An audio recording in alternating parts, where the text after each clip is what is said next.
Welcome back to the channel, everybody. Today, back up here in the little mountain creek, and we're going to mess around with some ultralight baits. And I'm talking ultralight baits.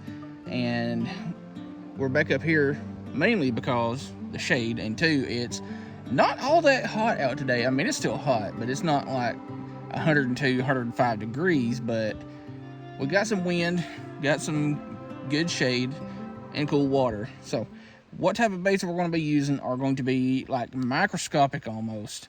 Like these are going to be ultralight baits. Now, I'll show you real quick what we're going to use so we can hopefully catch a number of fish, which could range from shiners, little horny head creek chubs, tiny little bluegill, you name it, because there's a lot of stuff that will feast on these tiny little grubs. Now, you think ultralight baits and you'll think stuff like this, you know, 2-inch swim baits, 64th ounce jigs, 3/32 ounce jigs, you know, 2-inch grubs. No, right here's what we're doing: 80th ounce jig heads and 1/200th ounce jig heads. These are some Euro tackle grubs here and here. This is a Saki Fishing ice something, I forget what it's called, but these two 80th ounce jig heads, and something else that we might throw around maybe are these from Temu. These are 0.39 inch, so just barely over 1/4 of an inch baits. I'm about convinced that these fish have the same way of thinking as humans do. There's a couple that's swimming out there where the sun's directly hitting the bottom, but most of them are staying in the shade. And I honestly can't say I blame them.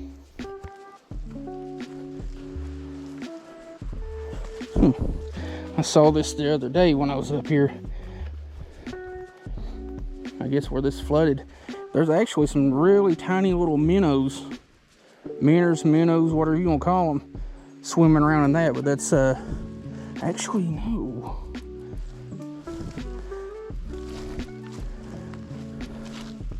One of those I might be able to get out of there.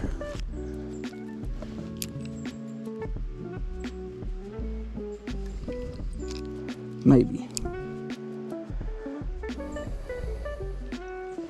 Well, I tried. There is one bluegill in there that's plenty big enough. It's just, it went into the sticks where I can't get to it. Now, I'm not going to spend a whole day trying to find it.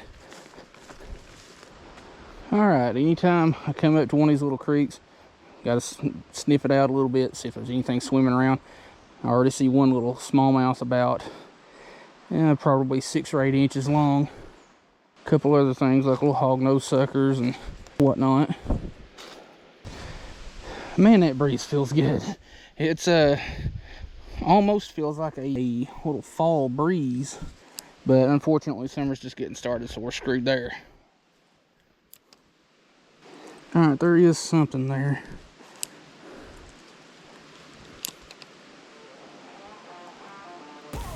Gotcha. That was quick. You look like the little rock bass I caught the other day up here.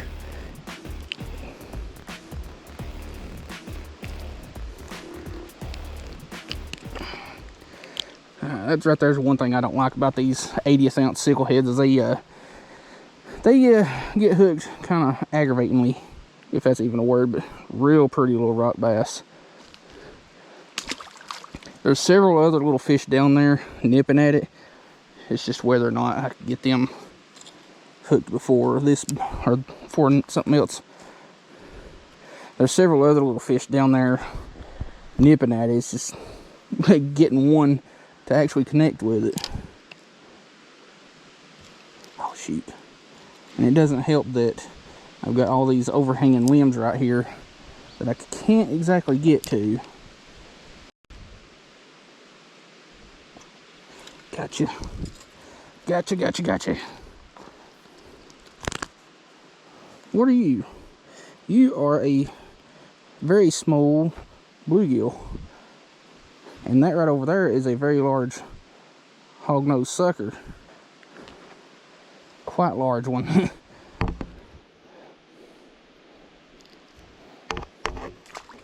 Now these little baits right here, I believe are 0.7, something like that. If I can remember to, I'll put it on the screen or in the description so you can go check out these baits.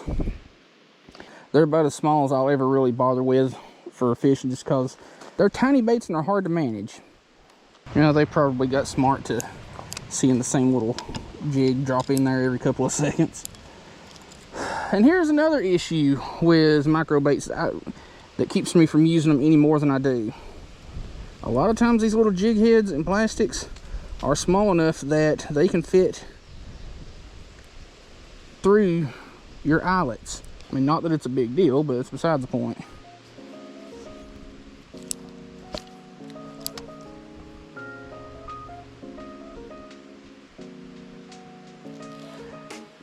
Oh, you see that? There's like 2 smallmouth trying to attack this one. That was crazy. There's like 3 other little smallmouth hiding underneath that branch right there. Pretty little fish. Maybe 2 of them are a little bit bigger than this one, but not by much. Really surprised to see that one come up and get it.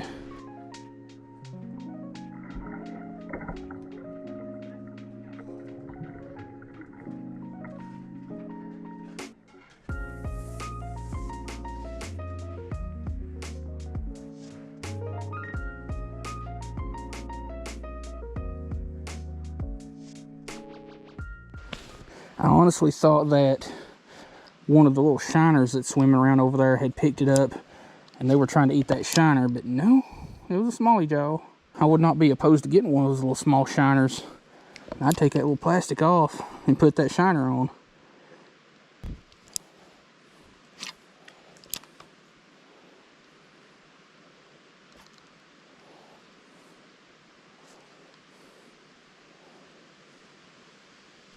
Got him. Another little small jaw. I ain't too worried about my drag because there's 3 other ones with it about the same size. Dang, for such a small little bass, for such a small little smallmouth bass, I should say, things are fighting hard.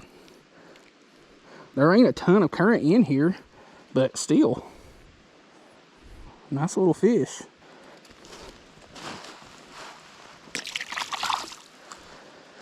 I'm honestly very surprised that they were hitting these jigs.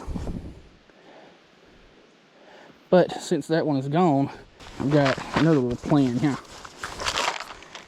I'll go over this little box here at the end of the video and instead of taking up most of the way through. Now, what do I have that I want to throw?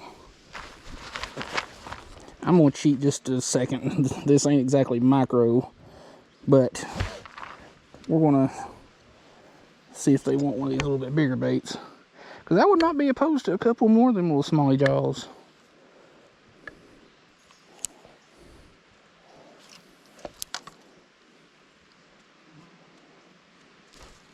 Got it. What are you? All right, we got our hands on it, so it counts. Little Rocky. These are one of my favorite, like, I guess you could say, subspecies of bass. I mean, I guess they're subspecies, I don't know. One of the not as talked about, we'll say that. But this is a Euro Tackle Fat Assassin. I believe it's the 2.8 inch. No, 2.2 something. It's been forever since I bought them. I ain't really used them, so I figured, why not?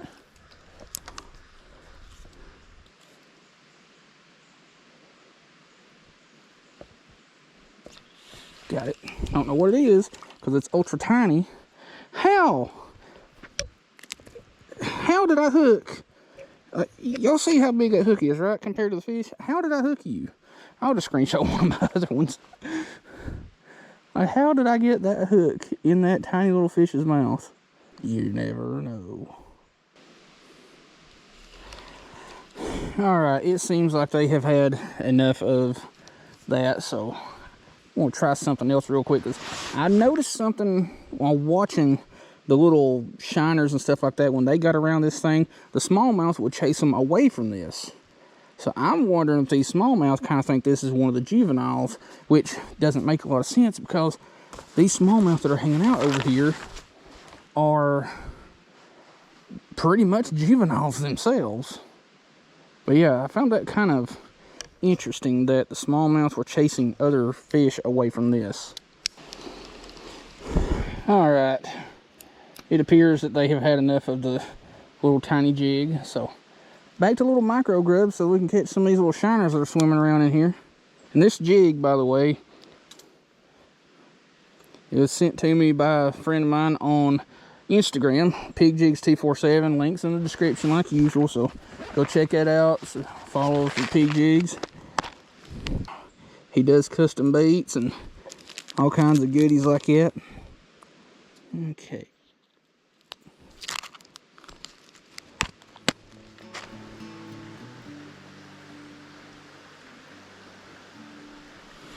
Hey, there we go. For exactly what I thought it was. A squirrel fish.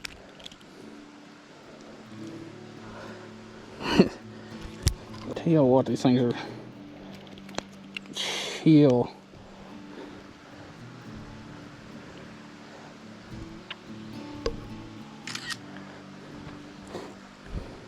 These things are something else.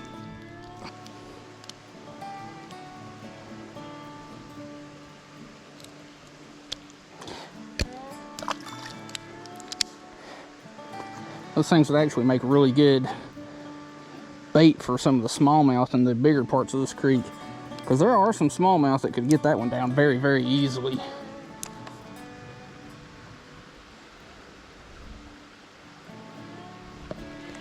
Fish on, itty bitty one.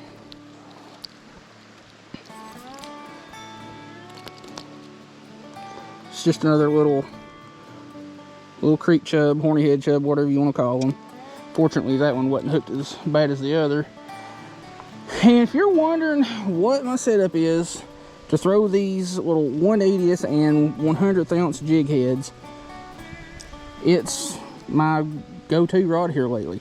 One that I used in a previous video fishing the same stretch of creek. 6-foot ACC rod. It is the GS061P one-piece split grip. It's a medium light, but it's got a very, very soft tip section. I don't know if y'all can really see that or not, but soft enough to make even these tiny little creek fish feel good, but plenty of rod to handle some bigger fish, because this fish popping up on the screen here, 6-pound 10-ounce largemouth, was caught on this setup. 1000 Stradic, 12-pound braid. 12-pound braid seems like a little bit much, and it is. But this is JDM braid. This is Seagar PEX8 lure edition, and this 12-pound braid is the same diameter as 6-pound braid. And I've got it down to a little fluorocarbon leader, a 4-pound test, about 5 or 6 feet long, and then down to that little 1/80th or 100th ounce jig head, whatever it may be. I don't remember, to be honest. It's like from here to this first rock that's sitting right here on the bank, this bigger rock, that's about 25 feet. The next one, where there's like 3 side by side, that one, hold on a second, my jig head has gone down inside the eyelet again. But down to this second little patch of rocks that's got 3 side by side, that's about 30 feet, give or take. And even with this heavier rod and this 12-pound braid, you know, a 30-35 foot cast is nothing, which is plenty, like more than enough in most situations, little creeks like this. I should have brought down some of my Tanago hooks, that way I could get some of these little micro shiners that are swimming around in here, because I'm getting pecked to death by them. It's just they're too small to get even that little 100th or 80th ounce jig head down. There's a few in there that are big enough, but the majority of them that are actually biting are too small. Alright, well, I think what we're going to do is move on to another spot, because I'm kind of surprised that these little shiners, I know some of them are just your typical common shiners that's in every creek that's ever existed, and then some of them look like they're war paint shiners. I'm surprised that they're not biting at it, but they're not, so don't want to burn the spot out. So we're going to move on and see if we can find something somewhere else.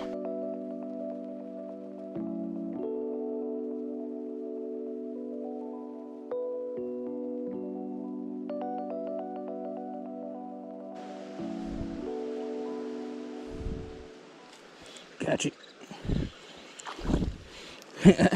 Count on the red breast to do the work of the little bluegills. Full spawn color red breast. I think it's gorgeous. Well, that one got off, which is unfortunate, but it's whatever.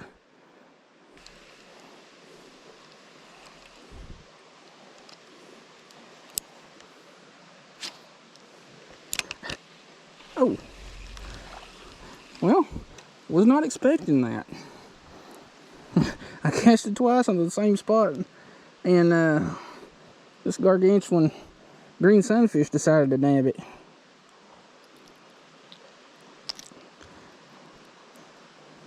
You're a little bit on the deformed side. That or your... There we go, I think. Yeah, you got a little bit of a deformity with your lip. Don't want to close the right way on the one side.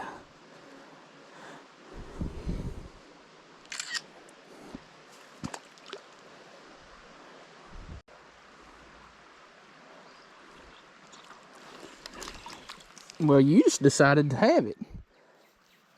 How well are you hooked? Not very well at all. Little bitty micro gill.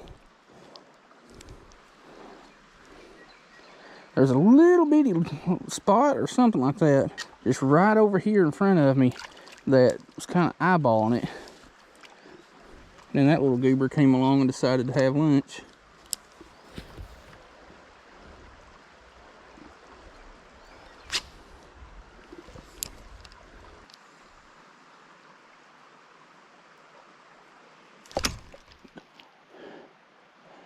What just happened? What just happened? I just set the hook on a good smallmouth and my line broke. He, she, whatever it is, doesn't look very spooked. They're definitely interested in it. Basically what I've been doing with this little jig is just chucking it out, letting it sit on bottom, and just real slowly crawling it back. Kind of like a, crawl moving through the water or moving along the bottom.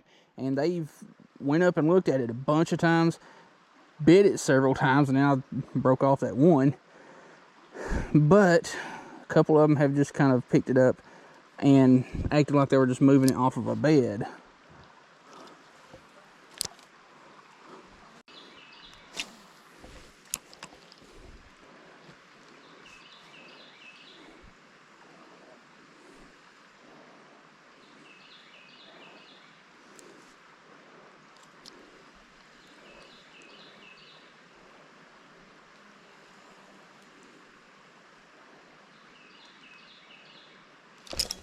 Got it.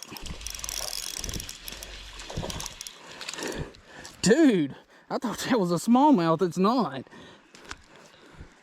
It's a friggin' stud of a rock bass.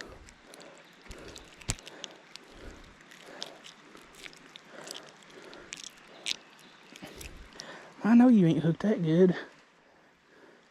You did come in about mock Jesus and decided to munch on that thing, but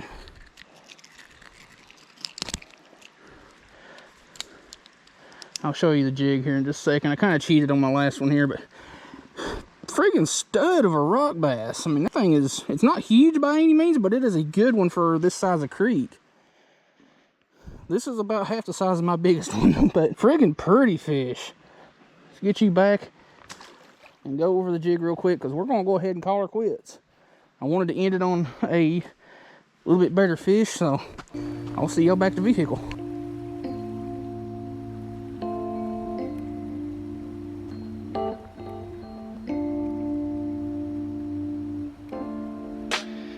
Well, we are back. Not that we were very far to begin with, but the jig that I put on there and accidentally broke off on a fish, which is unfortunate. This is a little Kitech, I think it's the monospin jig. It has a very, very small weed guard that I think broke off actually.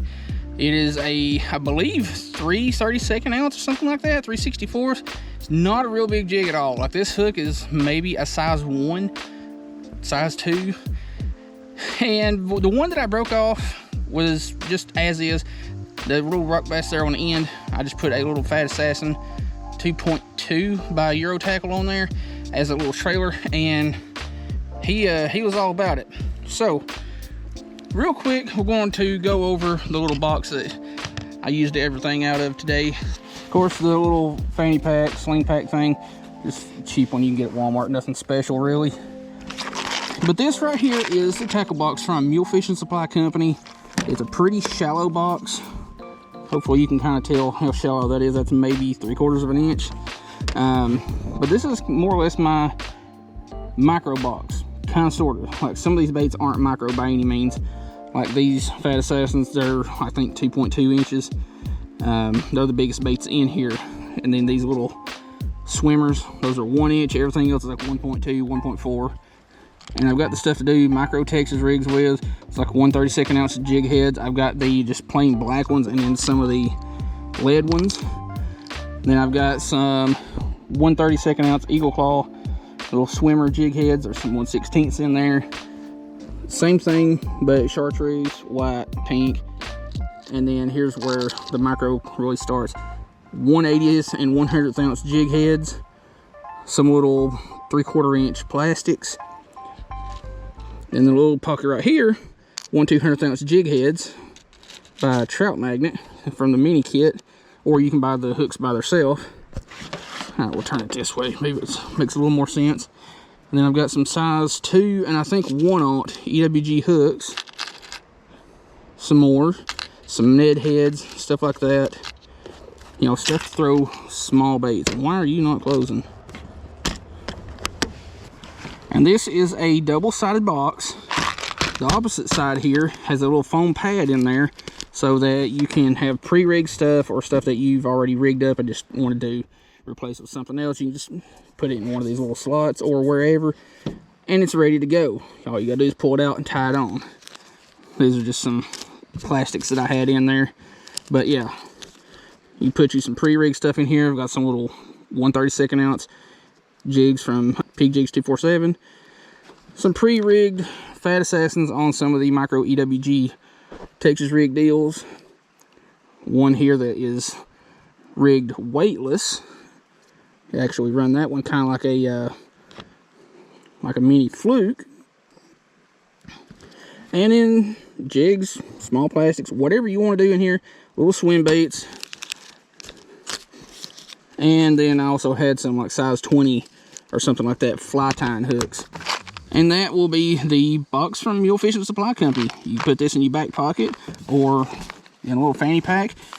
You can put hard baits in here, whatever you want to do, whatever kind of tackle you like using.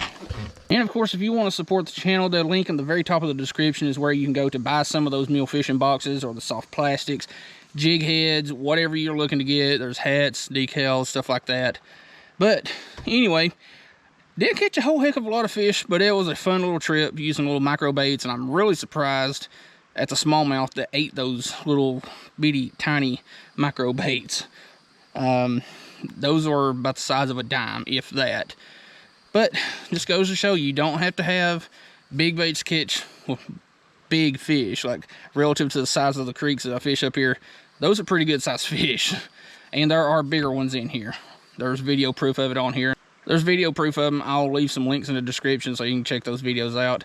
They're not my videos, but they're there.